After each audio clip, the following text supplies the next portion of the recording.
ce document sur un phénomène. Regardez cet homme, ici photographié dans un cadre officiel après son élection, il y a 4 ans en Uruguay. Il s'appelle José Mujica et il est sans aucun doute le président de la République le plus modeste du monde. Il refuse d'habiter dans les palais, il a même vendu l'une des résidences présidentielles. Il met un point d'honneur à vivre comme un retraité ordinaire, dans sa ferme, pour afficher son opposition à la société de consommation. Nos envoyés spéciaux, Maryse Burgot et Laurent Desbois, l'ont rencontré. Voici leur reportage.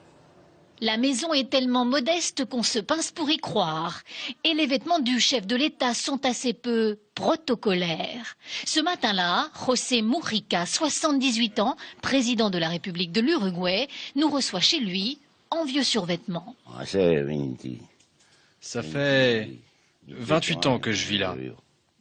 Élu à la présidence en 2009, José Mujica n'a rien changé à son mode de vie. Comme autrefois, il boit le maté, cette infusion d'herbe très populaire en Uruguay. Et comme autrefois, il rentre chez lui tous les soirs, dans sa ferme. Il y a bien une maison pour le président avec un parc et tout ce qui va avec.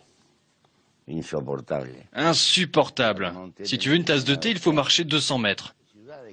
En Uruguay, le président reçoit un salaire mensuel de 9 000 €. Mujica n'en accepte que 1 000. Le reste est reversé à l'État.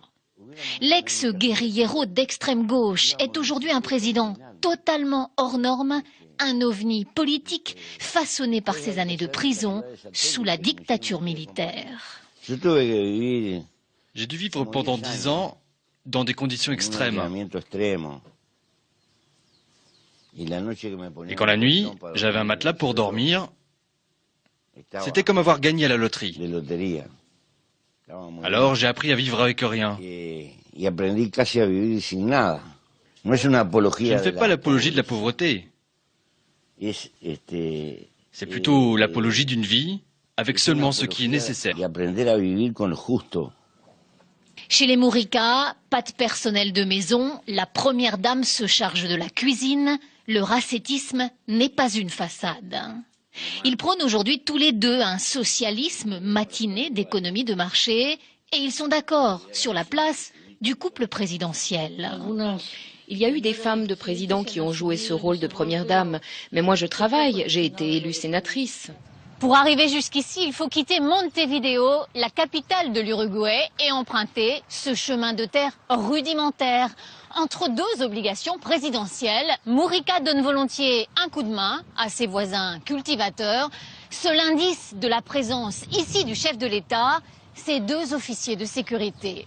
Dans son bureau présidentiel, ici au cœur de la capitale, il ne porte jamais de cravate.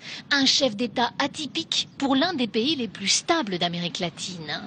L'Uruguay affiche aujourd'hui une croissance économique honorable et un taux de chômage à moins de 6%.